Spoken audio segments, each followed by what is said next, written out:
ግፊ ካለ ግን ሰውን ጨፈላልቆ ሄዶ ያን ሰለማለሁ ማለት የለበትም። በሩቀት በእጁ እንደዚህ ይጠቅሳል ማለት ነው፣ በቂ ነው። ግን ማህደሩ ሱና ነው፣ ጥብቅ ሱና ነው። ከመሆኑም ጋር ያላደረሰው ደግሞ ፊዲያ ይጠየቅበታል ማለት ነው። ወንዶች እንደዛው ጥብጥብ እያሉ ይሄዳሉ፣ ሴቶች ግን ኖርማል ነው የሚሄዱት ማለት ነው እንጂ በመካከል ሙልተዘም ቁሞ እንደገና ጠዋፍን ሆና ቀጥላለሁ ማለት ስህተት ነው። እነዚህማ በቃ ደካማ ናቸው፣ እዚሁ ብንጨፈጭፋቸው በቀላሉ እንችላለን የሚል ሀሳብ ተሰማቸው። ልክ ጠዋፍ ስንጀምር ወንዶች ቀኝ እጃቸውን ማውጣት ይኖርባቸዋል። ለበይክ አላሁመ ለበይክ ለበይከ ላ ሸሪከ ለከ ለበይክ ኢነል ሐምደ ወኒዕመተ ለከ ወልሙልክ ላ ሸሪከ ለክ። ቢስሚላህ አልሐምዱሊላህ ወሰላቱ ወሰላሙ ዐላ ረሱሊላህ ወዐላ አሊሂ ወሰሕቢሂ ወሰለመ ተስሊመን ከሲራ። አማ በዕዱ አሰላሙ ዐለይኩም ወረሕመቱላሂ ወበረካቱሁ። ከሐጅ ጋር ተያያዥነት ያላቸውን የተለያዩ ጥያቄዎች፣ የተለያዩ ጉዳዮች ሐጅን በተመለከተ የተለያዩ ጉዳዮች ውስጥ የሚገቡ ጥያቄዎችን እያነሳን እዚህ ደርሰናል። ሸኻችን ሼኽ ሰዒድ አሕመድ ሙስጠፋ ሐፊዘሁላሁ ተዓላ እነዚህን እዚህ ስክሪን ላይ የምትመለከቷቸውን ጥያቄዎች በጋራ እያየን እናንተም እየተመለከታችሁ ጥያቄዎቹን እየተመለሱ ይገኛል። ዛሬም የምናያቸው በክፍል 7 ጥያቄዎች አሉ። የመጀመሪያ የምናደርገው የጠዋፍ ሱናዎች ነው። ያው ጠዋፍ ሐጅ ዑምራ ሲነሳ እንግዲህ ጎልቶ የሚመጣ ነው። ከሐጅም ዑምራም ውጪ እንግዲህ ቤተል ሐራም አካባቢ ያለ ሰው ብዙ ጊዜ ደጋግሞ የሚፈጽመው ነገር ስለሆነ ይህን ጉዳይ ማየታችን ወሳኝ ስለሆነ የጠዋፍ ሱና ነገሮችን እንዲሁም ሐጀር አልአስወድ ጋር ተያይዞ ሁሌ የሚነሳ ነው። ሐጀር አልአስወድ ማለት ይሄ ጥቁሩ ድንጋይ አንድ ማዕዘን ላይ ሐጅ ስነ ስርዓትም ዑምራም ላይ ጠዋፍ ስንፈጽም ጠዋፉን የምንጀምርበት ቦታ ነውና እዛ ላይ በጣም ብዙ ግፊያዎች፣ ብዙ ራስን አደጋ ላይ መጣሎች አሉና እንደው እንዳጠቃላይ ይሄን ብናይ ሸኻችን። ብስሚላህ አልሐምዱሊላህ ወሰላቱ ወሰላሙ ዐላ ረሱሊላህ ሰለላሁ ዐለይሂ ወሰለም። አሁን በየቦታውና በየአጋጣሚው ያው የተቀመጡ ስርዓቶችና ህግጋቶች አሉ። እነዛን ማወቅና በአግባቡ መፈጸም ተገቢ ነው። በዛ መሰረት ያው ዋጅባት የሆኑ ነገሮች ያው ቀደም ሲል ተጠቅሰዋል። ሱነነ ጠዋፍ የሚለው ደግሞ ጠዋፍ ላይ በምንገባ ጊዜ ተወዳጅ የሆኑ ስራዎች አሉ። እነዛንም ማወቅና መተግበር አለብን ማለት ነው። አንደኛ ጠዋፍ ስንጀምር ጠዋፈል ዑምራም ሆነ ጠዋፈል ሐጅ ልክ ጠዋፍ ስንጀምር ወንዶች ቀኝ እጃቸውን ማውጣት ይኖርባቸዋል። ጠዋፍ ሊጀምሩ ሲሉ ማለት ነው። በተለይ ጠዋፈል ቁዱም ላይ ማለት ነው። ጠዋፈል ቁዱምና ጠዋፈል ዑምራ ላይ ስንገባ ልብሳችንን ይህንን ፎጣችንን አካል ለሁለት እንደዚህ ታደርገውና ይሄ መሀል ለመሀሉን በዚህ ስር ታስገባዋለህ ማለት ነው። በቀኝ በኩል እንደዚህ ይሄ ክፍት ይሆንና ጫፍና ጫፉ የፎጣው ተገናኝቶ እግራ ትከሻ ላይ ይወድቃል ማለት ነው። ቀኝ እጅን ማውጣት የታወቀ ነው። ቀኝ እጅን አውጥተህ ልበስ ነው። ስለዚህ በዚህ መልክ ጠዋፍ ውስጥ የሚያልቅ ድረስ የመጀመሪያው ጠዋፍ ሆነ ማለት ነው። ዑምራም ሲሆን የሐጅም የመጀመሪያው ጠዋፍ ከሆነ መጀመሪያ ወንዶች ቀኝ እጃቸውን ማውጣት ይኖርባቸዋል ማለት ነው። ሲጀምሩ ያው እስከሚጨርሱ ድረስ ይቀጥላል ማለት ነው። ሰባቱ ጠዋፍ ላይ። ስለዚህ ሴቶች ያው ምንም የለባቸውም፣ ፎጣም ስለማይለብሱ ያው ኖርማል ልብሳቸውን ለብሰው ነው የሚያደርጉት። እነሱ በሴቶች በኩል እንደሱና አይቆጠርም ማለት ነው። እና ይሄ መጀመሪያው ቀኝ እጅን አውጥቶ የመጀመሪያውን ጠዋፍ ማድረግ ማለት ነው።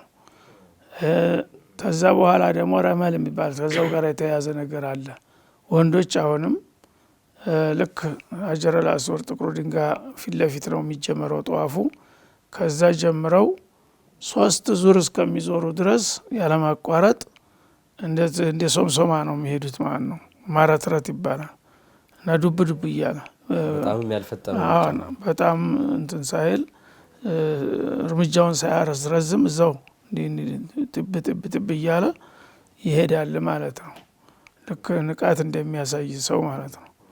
ያው ታሪክ አለው። መጀመሪያ ነብዩ ዑምራ መጥተው መዲና ከርመው ዑምራ አስፈቅደው በሚመጡበት ጊዜ እዛ ወባ በሽታ ነበረ። ብዙዎቹ ታመው ነበር የቆዩት ማለት ነው። እና ደክመው ሲያዋቸው መኮች እነዚህማ በቃ ደካማ ናቸው፣ እዚሁ ብንጨፈጭፋቸው በቀላሉ እንችላለን የሚል ሀሳብ ተሰማቸው።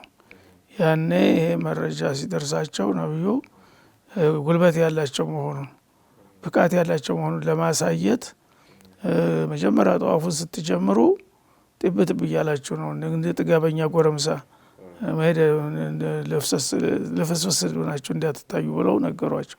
በዛ መልክ ዱብ ዱብ እያሉ ሲሆን የማይጠገቡ ጎረምሶች ናቸው አሉና ፈሩ ማለት ነው። ያሰቡት ተቃራኒ ነው። ታድክሟቸዋል ብለው እቅዳቸውን አበላሹባቸው ማለት ነው። እና 3 ጊዜ ተዘሩ በኋላ ያው እንግዲህ ይኸው ነው ልማዳቸው ብለው እነሱም ትኩረት ስላላደረጉ ተዛ በኋላ ኖርማል ይሄዳሉ ማለት ነው። እና በዚህ መልክ መሄዱ ያው ታሪኩን ለማስታወስ ይሄ ያው ቋሚ በዛው እንዲሆን ተደረገ ማለት ነው። ምን ያህል ተጽዕኖ እንደነበረ ያሳያል ማለት ነው። አው ፈቅደው እንኳን ሀገር ውስጥ እንዲገቡ ፈቅደው እንደገና ሐጁን ተጀመሩ በኋላ ወይም ዑምራውን ተጀመሩ በኋላ ሊያጠቋቸው አስበው ነበረ። በዚህ ዘዴ ግን አከሸፉባቸው ማለት ነው። ስለዚህ ወንዶች ናቸው እንደሚያደርጉት፣ ሴቶች ያው ጊዜው ኖርማል ነው የሚሄዱት። እንትንም ላይ ሳይም ላይ አለ። ሳይም ላይ የሆነ ምልክቶች ሶፋና መርዋ ላይ ሲመላለስ አረንጓዴ መብራት አለ። ተመብራት እስከ መብራት ድረስ ያለው ወንዶች እንደዛው ጥብጥብ እያሉ ይሄዳሉ። ሴቶች ግን ኖርማል ነው የሚሄዱት ማለት ነው። እና ይሄ ግፍፊት ከሌለ ነው ሰው ዛህማ። አዎ ግፊት ከሌለ ነው የሚመች ከሆነ። ግፊት ካለ እንኳን ጥብጥብ ማለት ቀርቶ ኖርማል እንኳን መሄድ ይቸገራል ሰው። ያ ቢቀር የሚጎዳው ነገር ምክንያቱም ሙስተሐብ ተወዳጅ ነገር ነው እንጂ ግዴታ አይደለም ማለት ነው። ሌላው ያው ለሐጀኞች ሚና ማደር አልመቢቱ ቢቢና ሱና ነው፣ ጥብቅ ሱና ነው ማለት ነው።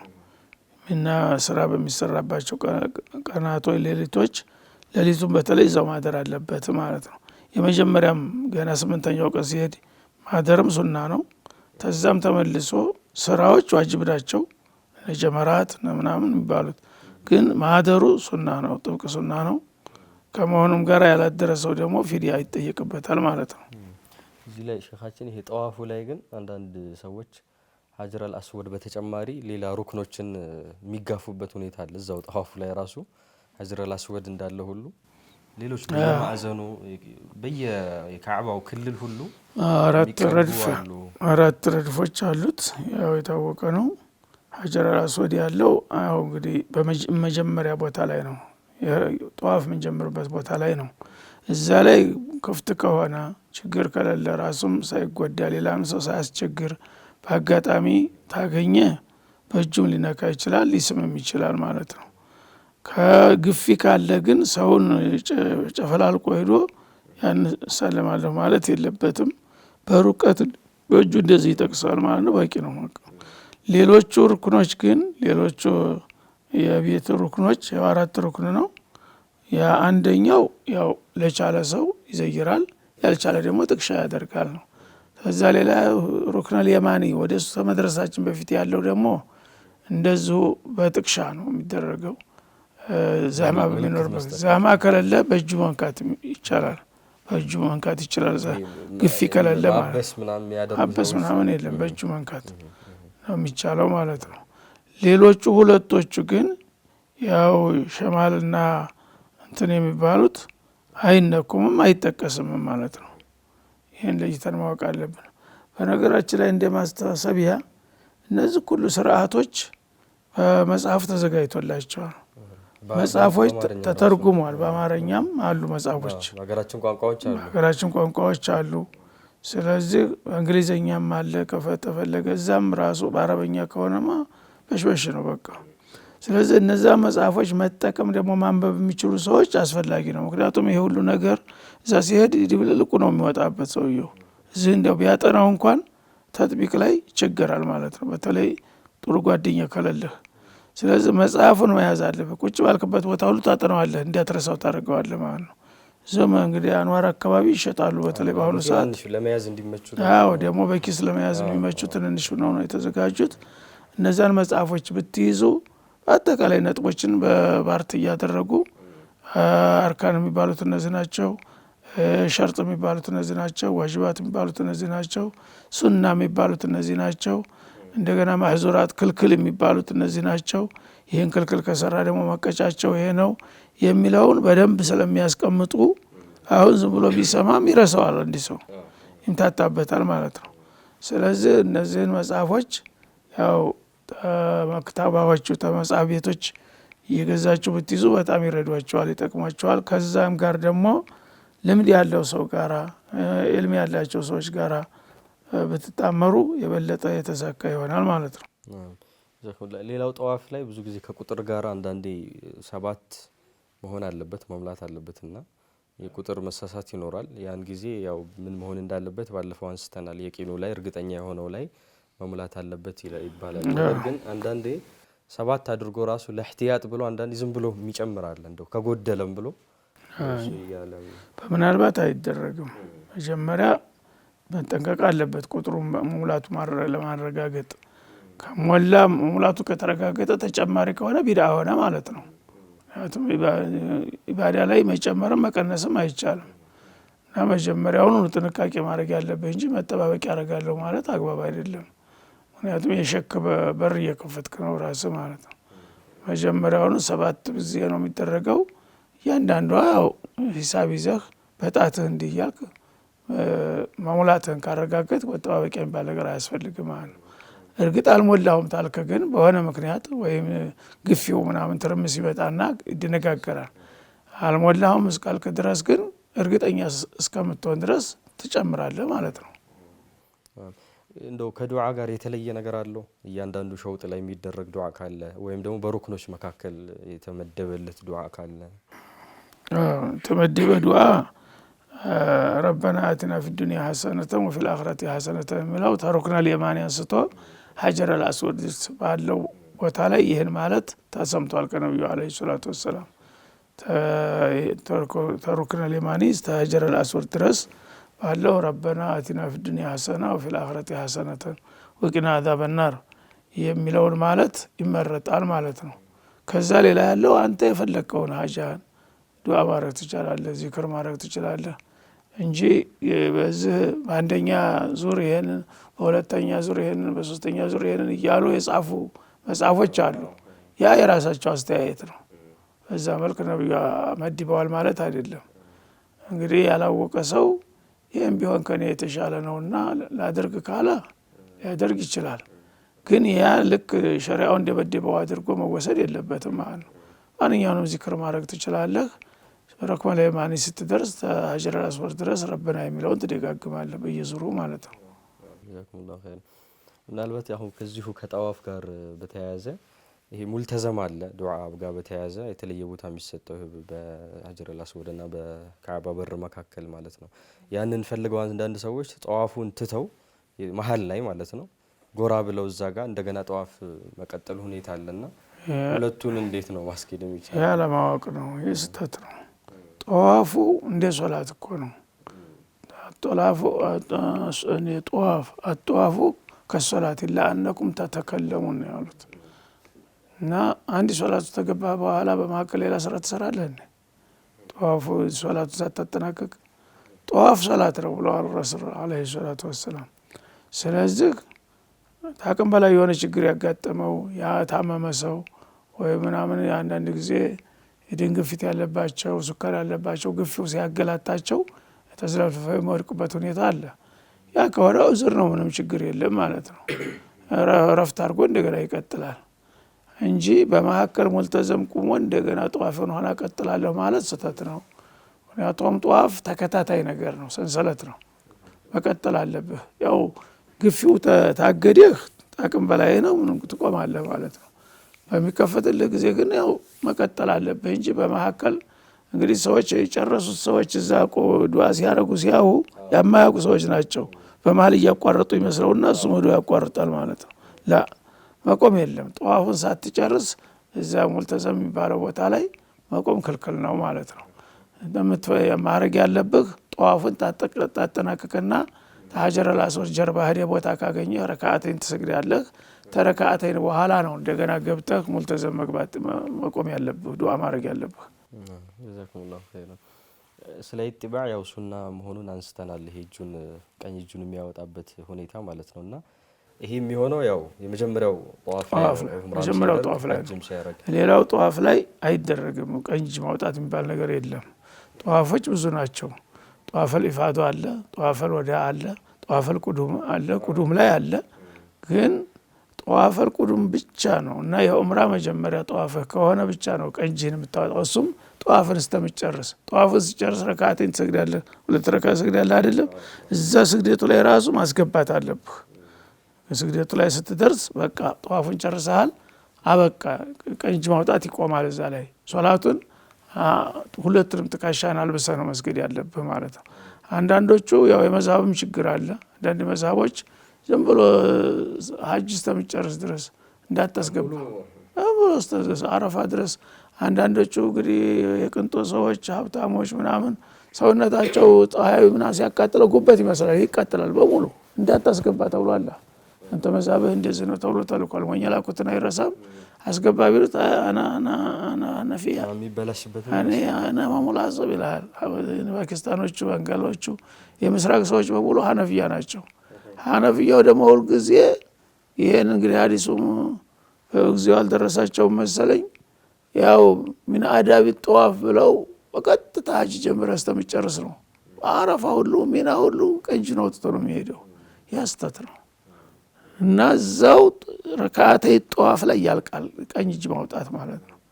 ይሄን ማወቅ አለባችሁ። መሳብ አያስፈልግም እዛ ላይ፣ ምክንያቱም የነብዩ መመሪያ ያስቀምጠዋል። መሳብ እኮ የሰው አስተያየት ነብዩ መመሪያ ባልሰጡበት ቦታ ነው የሚሰራው ማለት ነው። ነብዩ ኹዙ አኒ መናሲከኩም ብለዋል። የሀጅ ስርዓታቸውን ከኔ ያዙ ብለዋል። እሳቸው ጠዋፈል ቁዱም እስከሚጨርሱ ብቻ ነው ቀኝ እጃቸውን ያወጡትም ያዘዙትም። ከዛ ውጭ ቀኝ እጅ አውጣ የሚል የለም ማለት ነው። ጀዛኩሙላሁ ኸይር። ሌላው ጠዋፍ ላይ የሚደረግ ሶምሶማ ይሄ ረመሉን ነው። ወንድም ሴትም ይጨምራል የሚል ነገር አይተናል። ያው ወንድም ብቻ እንደሚመለከትና ቁጥሩም ጠዋፍ ላይም ያለው ሳዒ ላይም ያለው ሶምሶማ ሩጫ ለወንዶች ብቻ ነው። ሴቶች ካደረጉ ስህተት እንደፈጸሙ ይቆጠራል። እዚህ ጋርም ሸኻት ጥንቃቄ ማድረግ አለበት። አንዳንድ ሰው ልብሱን በደንብ ካላሰራ ይሄ መሮጥ በጣም የሚሮጡ ሰዎች አሉና ኃይል የሚሮጡ ሰውን እየገፈታተሩ ችግር የሚያደርሱም አሉ። ራሱ እንደዛ መሆን የለበትም። በተወሰነ ደረጃ ነው ፈጠን ፈጠን ብሎ መራመድ ማለት እንጂ ልክ እግሩን አንስቶ መሮጥ ማለት አይደለም። ዘክሙላ። ሌላው በሶፋና መርዋ መካከል የሚደረግ ሂደት አለ፣ ሰዒ የምንለው። አብዛኛውን ነገር አይተናል። ቁጥሩንም ያው ሰዎች 14 እንዳያደርጉ እሱንም ብዙ ሰዎች 7 ዙር ስለተባለ ዙር የሚለው ቃል ይህን ስህተት ይወልዳል። በጠዋፉ ይዘውት ነው። ጠዋፉ ላይ 7 ዙር ስለሆንክ እዛም 7 ዙር ማለት ያው ተሶፋ ተነስተህ ሶፋ መልሰህ ስትመጣ ነው አንድ ዙር የሚመስላቸው አሉ። ያ አይደለም። ይሄ አግዳሚያ ነው። አግዳሚያ ስለሆነ መዳረሻና መመለሻ አለው። መዳረሻው ይሄ ሶፋ ነው የተነሳው። ከዚህ ተነስተህ እዚህ ስትደርስ አንድ ነው የሚባለው። ከዚህ ተመልሰህ ስትደርስ 2 ነው የሚባለው። ግን ከዚህ እስከዚህ እንደገና ተጠምቶ እስከመጣ አንድ ታልከው 14 ይመጣል ማለት ነው። 14 ከሆነ አንተም ትደክማለህ፣ ሰውንም ታስቸግራለህ። በተለይ በዛማ ጊዜ ተሱናም ውጭ ሆነሃል። ብዙ ሰርተህ ግን ሱናውን በመተውህ አጅር ይቆንሳል እንጂ አይጨምርም ማለት ነው። ስለዚህ 7 ማለት ጠዋፍ ላይ ብቻ ነው። ካዕባ 7 ዙሪያ መዞር ግን አረጋግጥ። ሶፋና መርዋ ግን አግዳሚ አሻጋሪ ስለሆነ ከዚህ ተነስተህ እዚህ ስትደርስ አንድ ነው፣ ተመልሰህ ደግሞ እዚህ ስትመጣ 2 ነው። በዚህ መልክ ነው 7 የምትጨርሰው ማለት ነው። ስለዚህ ከሶፋ ወደ መርዋ የምትሄደው 4 ጊዜ ይሆናል ማለት ነው። ተመርዋ ወደ ሶፋ የምትመልሰው 3 ጊዜ ይሆናል። ያ ነው የሚሆነው ማለት ነው። አንዳንዶቹ ባለማወቅ ይህንን እንደውም ይከራከሩም አሉ እንጂ 7 ዙር እኮ ነው የተባለው ይልሃል። እንደዛ አይደለም ስትላቸው አይገባቸውም። የራሳቸውን ግምት ነው የሚወስዱት ማለት ነው። እና ይሄማ ያደግኩበት የስቀራው አይኖርኩት ይላል ፊቅህ ሰዎች። ቁጥሯን ብቻ ነው ቁጥሯን ብቻ 7 ቦታውም በእርግጥ ማለፊያ ነው እንጂ የሆነ ገደብ የለውም። መዞር ይችላል። ምናልባት እዚሁ ሳዒው ጋር በተያያዘ የሚላቸው ዚክሮች ወይ ዱዓዎች ካሉ ሶፋ ላይ ኮረብታው ላይ ሲቆም ወይ መርዋ ላይ ወደ ኮረብታው ላይ ሲወጣ ሶፋ መጀመሪያ የሚጀመረው ሶፋ ላይ ነው። እነ ሶፋ ወልመርወተ ምን ሻኢሪላህ ፈመን ሐጀል በይታ ወተመራ ሐጅነሃ አለይህ ወመን ተጠወዐ ኸይረን ፈኢነላሀ ሻኪሩን ዓሊም የሚለውን አያት ቀርተዋል ረሱል። ያን መቅራት የተወደደ ነው ማለት ነው። ያላወቀ ቢተው የሚጎዳም ነገር የለውም ማለት ነው። ላወቀ ግን ሱናው የተሟላ እንዲሆን ወደዛ ሶፋ ላይ ሲቆም እነ ሶፋ ወልመርዋ ይላል። እንደገና በሁለቱም ቦታ ሲመላለስ ሶፋም ላይ በመጣ ቁጥር ቆሞ የተወሰነ ጊዜ ዱዓ ማድረግ አለበት። መርዋም ላይ እንደዛው መታጠቢያው ላይ ሲደርስ ዱዓ ማድረግ አለበት የተወሰነ ጊዜ ወደ ካዕባ እየዞረ ማለት ነው። ያን ካደረገ ነው። ምናልባት ግፊው በጣም የሚያስጨናንቅ ከሆነ ግን ሰውንም ዶረር ላለማድረግ ዝም ብሎ ቢዞርም ችግር የለውም። ኮረብታ መሆኑ አይጠበቅበት። አሁን ደውራዎች ስላሉ ደረጃዎች የትኛውም ደረጃ ቢሆን ችግር የለውም። መታጠፊያው ላይ ከደረሰ መሀል ላይ ደከመ ብሎ እንዳይመለስ ብቻ መሙላት አለበት። ዳርና ዳር መድረስ አለበት። ይሄ ምልክት አድርገውበት የሆነ አሁን ማሻአላህ ዝግጅቱ ጥሩ ነው በጣም። ጀዛኩሙላሁ ኸይራን። ውድ ተመልካቾቻችን በዚህኛው ክፍል አብዛኛው ስለ ጠዋፍና ከሳዒ ጋር የተያዙ የተለያዩ ጥያቄዎችን በተለይ ሱና የሆኑ ተግባራቶች በምን መልኩ መፈጸም አለባቸው፣ ሰዎች በልምድ የሚያደርጉትን ነገር በእውቀት በማስረጃ የተደገፈ ማድረግ እንዳለባቸው የሚያሳይ ነገር አይተናል። በሚቀጥለው መሰል ከሐጅ ጋር ተያያዥነት ያላቸውን የተለያዩ ጥያቄዎችን በማንሳት ስለ ሐጅ ያለንን ግንዛቤ የሚያሳድጉ ነጥቦችን የምናነሳ ይሆናል። ወሰላሙ አለይኩም ወራህመቱላሂ ወበረካቱሁ። لبيك اللهم لبيك لبيك لا شريك لك لبيك إن الحمد والنعمة لك والملك لا